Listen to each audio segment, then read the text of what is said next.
The Beaches podcast is going to give you everything you want to know about a beach before you go there. I hope you enjoy the show. Be sure to check out our website, www.sandee.com. Without further ado, let's get into the show. All right, so picture this. You land on a tiny airstrip, a warm breeze hits you, and all you see is white sand palm trees and that incredible turquoise water. Sounds pretty good. Definitely. That's what we're diving into today, the San Blas Islands. If you're looking for an off-the-grid adventure, this is it. We're talking pristine beaches, vibrant coral reefs, and a chance to experience the unique culture of the Guna people. And to get there, you're going to have to be ready for an adventure right from the start. But before you grab your passport and your snorkel gear, we've got some research to break down. We want to make sure you're prepared to make the most of this trip. Yeah, it's a pretty unique place, so understanding the ins and outs is key. Exactly. So first things first, where even are the San Blas Islands? Okay, so picture Panama. And off the Caribbean coast of Panama, you have this string of islands, over 300 actually, and these are the San Blas Islands. They're part of what's called the Guna Yala comarca. Guna Yala comarca. Comarca, yeah. It's an indigenous territory, which means it's governed by the Guna people themselves. They've been fiercely protecting their culture and autonomy for centuries. So this isn't your typical beach resort destination? No, not at all. You won't find big resorts or chain hotels here. It's all about ecotourism and experiencing the islands on the Guna people's terms. That's what makes it so special. Yeah. Okay, so let's say I'm sold. I want to experience these islands. How do I actually get there?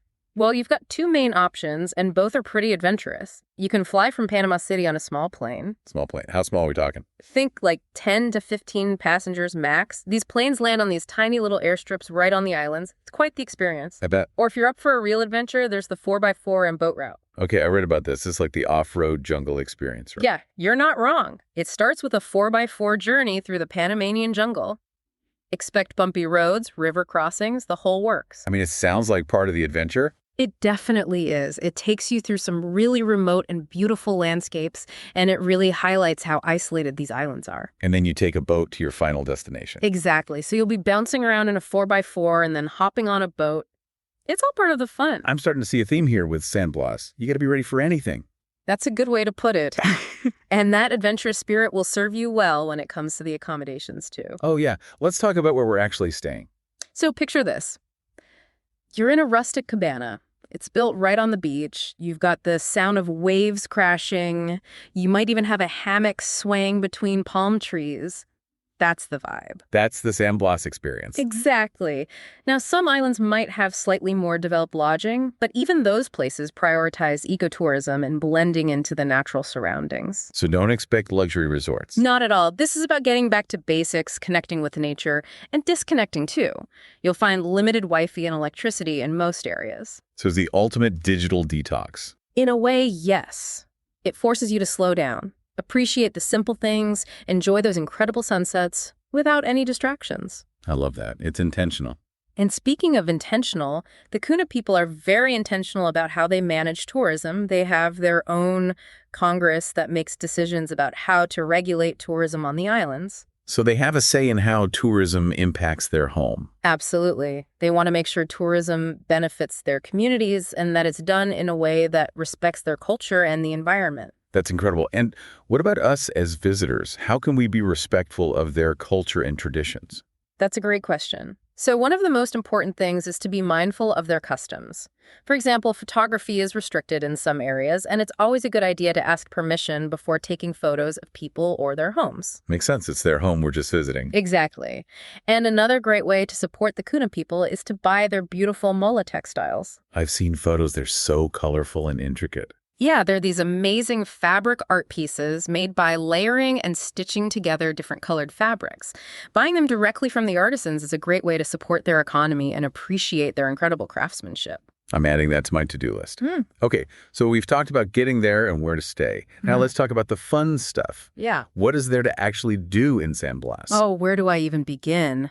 The underwater world is absolutely incredible. The coral reefs are teeming with life. You can see all kinds of colorful fish, sea turtles, maybe even a reef shark if you're lucky. That would be amazing. And it's not just for divers. The snorkeling is fantastic too. Like the Hollandaise Cays have these calm, clear waters perfect for snorkeling. And of course, there are the beaches. We can't forget those. Oh, the beaches are truly something else. We're talking picture-perfect white sand palm trees, crystal clear water. Sound like a screensaver. Pretty much.